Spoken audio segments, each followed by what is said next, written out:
एक बार फिर आपका स्वागत है अनुराधा हिंदी क्लासेस में। आइए आज हम देखते हैं केवीएस पीजीटी आरोह भाग 1 में पद्य भाग में लगी हुई कविता अक्क महादेवी की।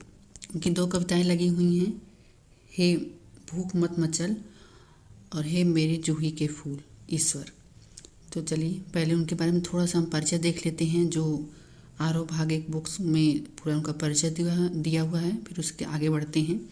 तो पहले देखिए लिखा हुआ है कि शिला पर चली शिला हुई चूर, गिरी पर चली तो गिरी में पड़ी दरार। उनका एक बुक है, पुस्तक है वचन सौरभ, उससे ये पंक्तियाँ ली गई है कि शिला पर अर्थात पत्थर पे चली तो पत्थर भी चूर हो गया। ठीक है, पत्थर पे चली तो पत्थर भी चूर हो गया। और गिरी मतलब होता है पर्वत, और पर्वत पर चली तो पर्वत में भी दरार पड़ गई। कितनी कठिन उनका डगर था, इस बारे में उन्होंने यहाँ पर वर्णन किया है। अक्क महादेवी को कन्नड़ की मीरा भी कहा जाता है। ठीक है, 3 लोगों को मीरा कहा जाता है। कन्नड़ की मीरा यहाँ पे अक्क महादेवी को कहा जाता है। आधुनिक मीरा महादेवी वर्मा को कहा जाता है। और एक दक्षिण भारत की मीरा है। 3 मीरा हैं हमारे हिंदी साहित्य में, जिसमें से कन्नड़ की मीरा को मीरा कहा जाता है अक्क महादेवी को। अच्छा, इनके नाम के आगे अक्क लगा है, तो अक्क का अर्थ क्या होता है? अक्क का अर्थ होता है बहन, बहन महादेवी। ठीक, तो आगे बढ़ते हैं। इनका जन्म 12वीं सदी में कर्नाटक के उडुतरी गांव जिला शिवमोगा में हुआ था। प्रमुख रचनाएं इनकी हैं हिंदी में वचन सौरभ नाम से, अंग्रेजी में स्पीकिंग ऑफ शिवा, जिसका संपादन किया था A.K. रामानुजन ने। ठीक है, इसका संपादन किसने किया था? स्पीकिंग ऑफ शिवा का A.K. रामानुजन ने। इतिहास में वीर शैव आंदोलन में जुड़े कवियों रचनाकारों की एक लंबी सूची है। अक्क महादेवी इस आंदोलन से जुड़ी एक महत्वपूर्ण कवित्री थी। चन्न मल्लिकार्जुन देव शिव अर्थात शिव। ठीक है, मल्लिकार्जुन नाम का एक मंदिर है, आप लोग जानते हैं वो शिव का है, तो यहाँ पे चन्न मल्लिकार्जुन देव लिखा गया है, तो उसका अर्थ होता है शिव। तो इसको जरूर आप नोट डाउन कर लीजिए, इसका क्या अर्थ होता है। तो इनके आराध्य थे बसवन्ना और अल्लामा प्रभु, इनके समकालीन कन्नड़ संत थे। कन्नड़ भाषा में अक्क शब्द का अर्थ होता है बहन। ठीक है, यहाँ देखिए दे दिया गया है। अक्क महादेवी अपूर्व सुंदरी थी। एक बार वहाँ का स्थानीय राजा इनका अद्भुत अलौकिक सौंदर्य देखकर मुग्ध हो गया था। इनसे विवाह हेतु इनके परिवार पर दबाव डाला। अक्क महादेवी ने विवाह के लिए राजा के सामने 3 शर्त रखी थी।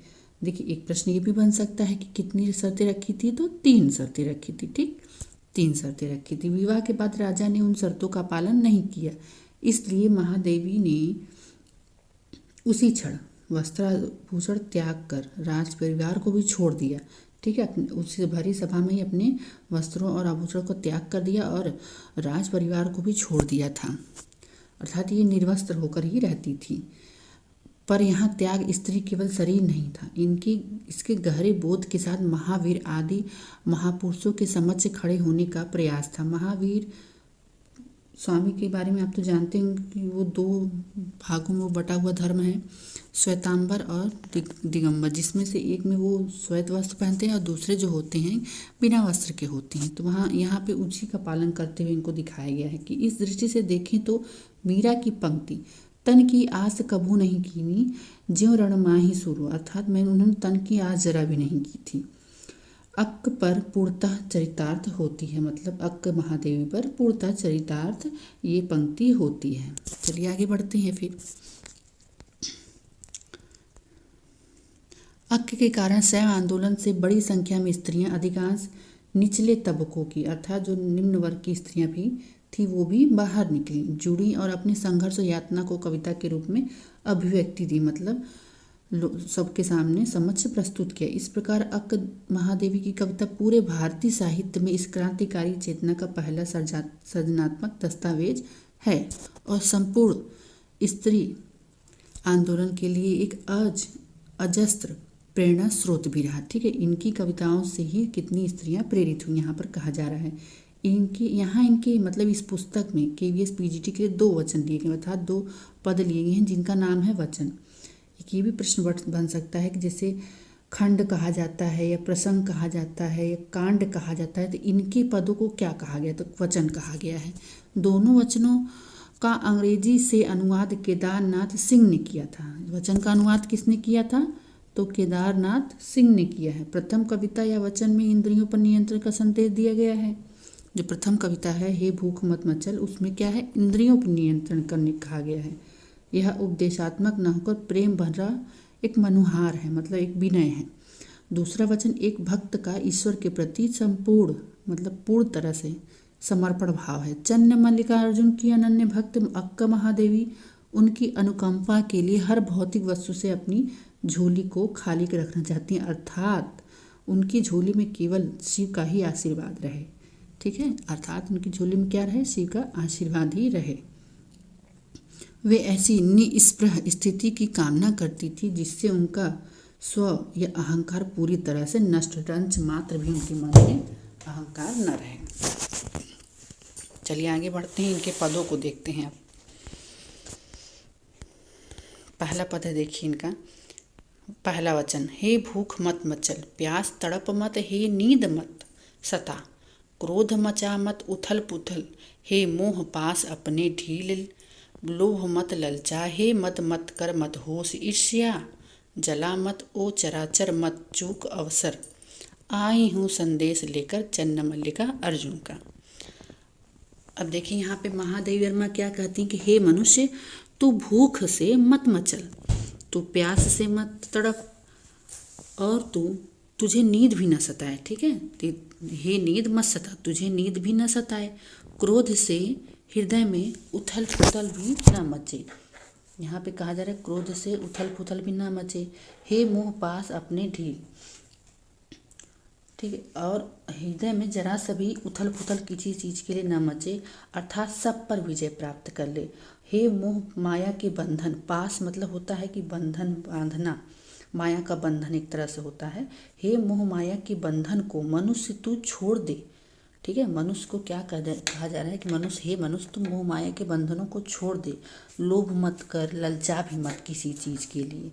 ठीक, यहाँ पे कहा जा रहा है कि लोभ भी मत कर, लालच भी मत कर, और अहंकार का नशा, यहाँ हे मद मतलब होता है नशा, मत कर मद होश, अहंकार का जरा सा भी नशा मत रख, और मुझे ठीक है, उनके ऊपर जरा सा भी क्या कह रही हैं कि अहंकार का नशा ना हो।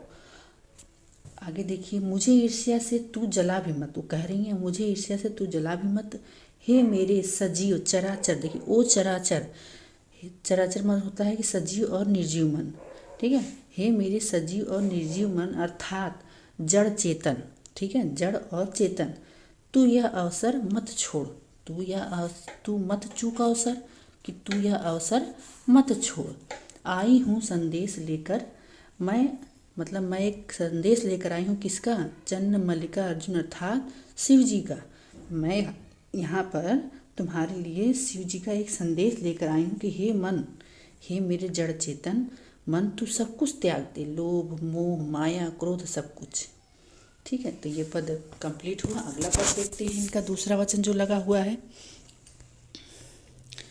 हे मेरे जूही के फूल जैसे ईश्वर। अब देखिए यहाँ पे ये पद बहुत सरल है, और यहाँ उन्होंने ईश्वर की महिमा का गान किया है, और क्या कहा है ईश्वर से अपने प्रति कि हे मेरे जूही के फूल के समान ईश्वर, मुझसे भीख मंगवाओ, मतलब मेरे अंदर के जो अहंकार है उसको ख़त्म करने के लिए देखिए क्या क्या ये कह रही हैं कि मुझसे भीख मंगवाओ, और कुछ ऐसा करो कि भूल जाऊं अपना घर पूरी तरह से, मेरे मन में कुछ ऐसा मोह माया के सबको हटा दो कि मैं अपना घर भूल जाऊं, और मुझसे भीख मंगवाओ, मतलब मुझे एकदम निम्न से निम्न स्थिति में डाल दे, झोली फैलाऊं और ना मिले भीख।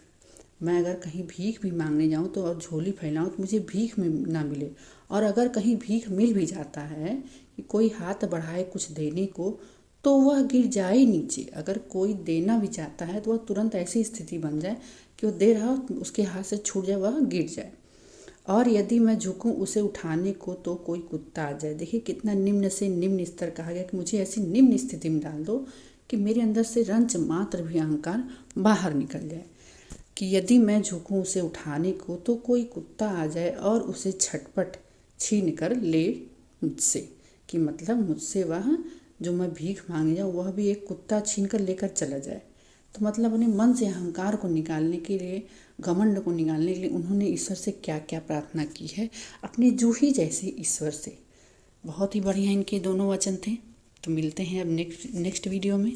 तब तक के लिए आप नोटिफिकेशन का इंतज़ार करिए और चैनल को सब्सक्राइब करिए, और वीडियो अच्छा लगे तो ज़रूर लाइक करिए। धन्यवाद।